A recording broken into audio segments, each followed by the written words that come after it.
Hello, everyone.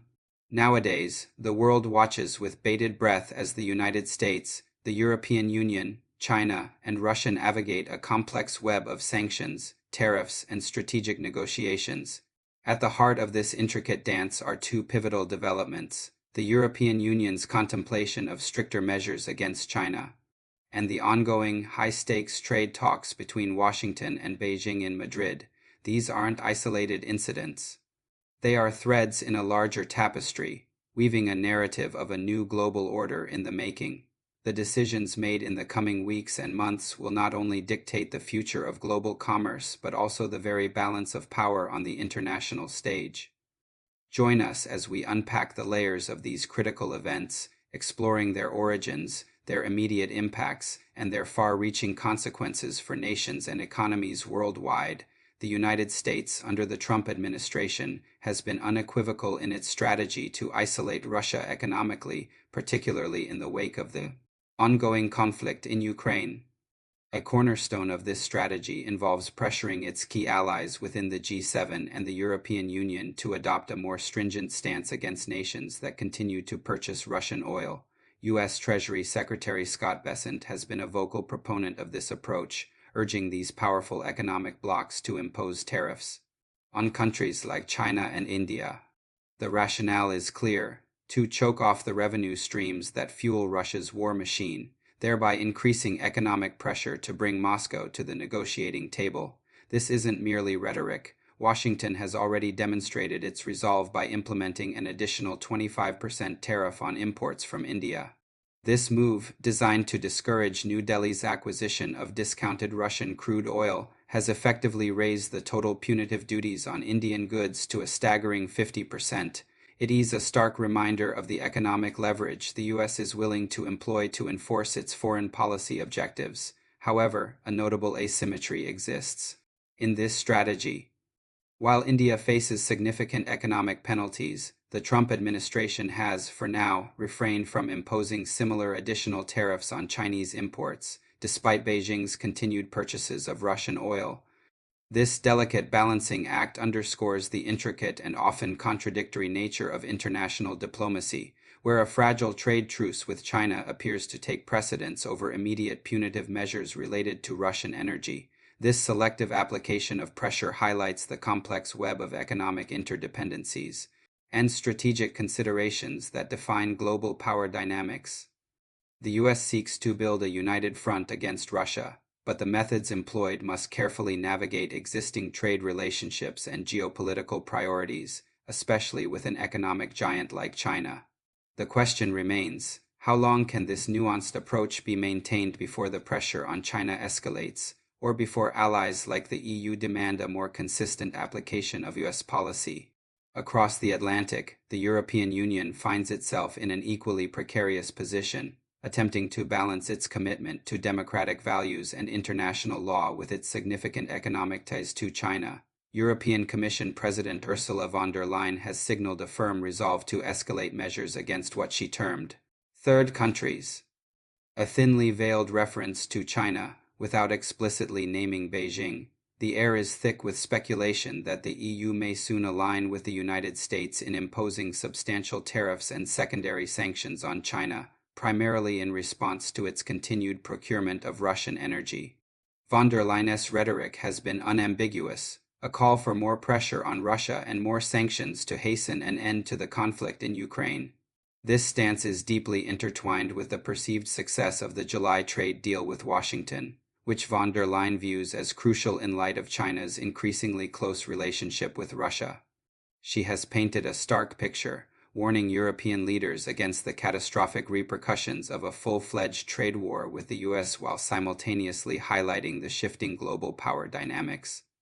Her address underscored Europe's imperative to assert its position in a world increasingly defined by imperial ambitions, imperial wars, a clear nod to both Russian aggression and China's growing global influence.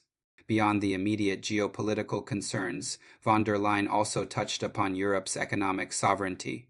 She advocated for boosting local production of electric vehicles and tackling global overcapacity in critical sectors like batteries and steel, areas where China currently holds a dominant position. This push for industrial self-reliance reflects a broader strategy to reduce dependencies and strengthen Europe's competitive edge in a crumbling global trading system. The EU's challenge is formidable: to maintain its transatlantic alliance, uphold its values, and protect its economic interests, all while navigating the complex and often contradictory demands of a multipolar world. The decisions made by Brussels in the coming months will not only define its relationship with Beijing but also its role as a global economic and political actor. While Europe grapples with its strategic choices, the United States and China are engaged in their own delicate dance of diplomacy and economic negotiation. Madrid recently played host to the first day of high-level talks between U.S. and Chinese officials, a critical engagement aimed at addressing strained trade ties and the impending divestiture deadline for the popular Chinese short video app TikTok. These discussions, spearheaded by prominent figures such as U.S. Treasury Secretary Scott Bessent, U.S. Trade Representative Jameson Greer, Chinese Vice Premier He Lifeng, and China's top trade negotiator Li Chenggang, mark the fourth such meeting in European cities within a mere 4 months.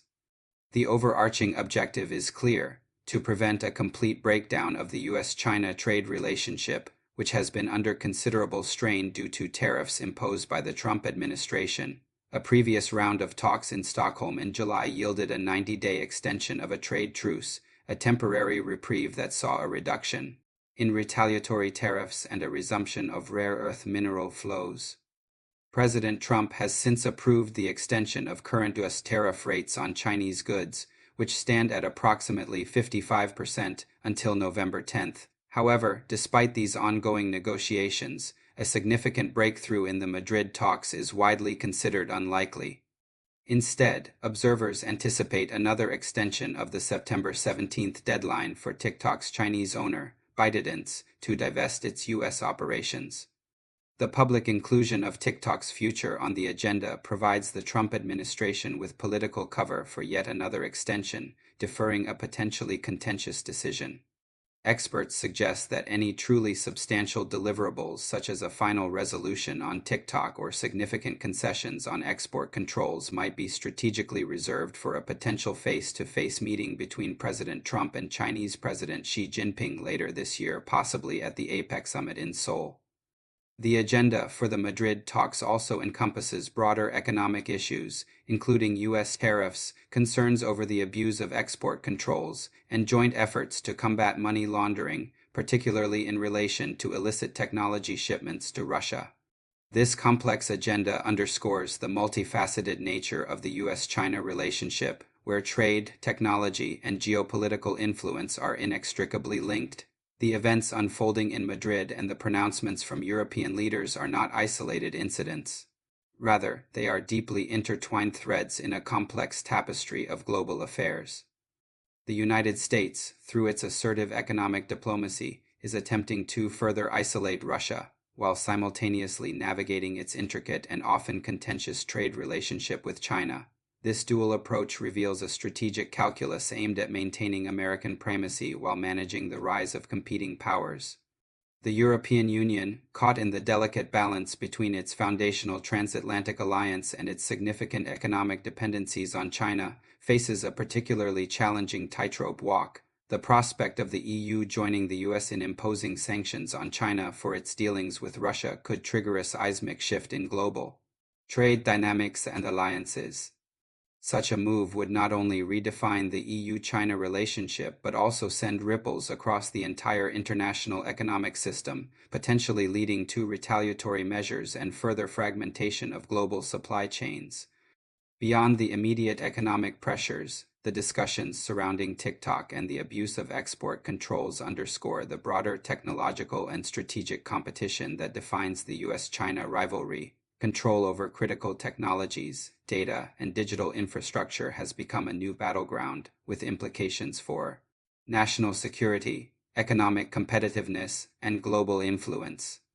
The emphasis by both the US and the EU on boosting local production of electric vehicles and addressing global overcapacity in key sectors like batteries and steel further highlights a growing trend of economic nationalism and strategic competition.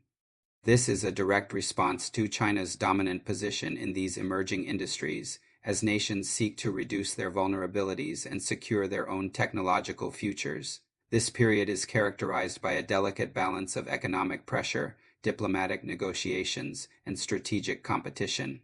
The traditional multilateral frameworks are under strain, giving way to a more fragmented and transactional international system. The outcomes of these ongoing discussions and potential policy shifts will have profound implications, not just for trade balances and economic growth, but for the very architecture of global governance and the future of international cooperation. We are witnessing a fundamental redefinition of relationships as major powers strive to secure their interests in an increasingly contentious and unpredictable global order. As we conclude our analysis, it's clear that the world stands at a critical juncture. The convergence of economic sanctions, trade disputes, and strategic competition is forging a new global reality. The decisions made by leaders in Washington, Brussels, and Beijing today will reverberate for decades, shaping the geopolitical landscape and the economic fortunes of nations. The pursuit of national interests, while understandable, is increasingly intertwined with the necessity of international cooperation, even amidst profound disagreements. The challenge lies in finding common ground, in de-escalating tensions, and in building a more stable and prosperous future for all. The narrative of a new global order is not just being written. It is being actively constructed, day by day, through these complex interactions. Understanding these dynamics is not merely an academic exercise. It is essential for every global citizen. Thank you for joining us and see you next time.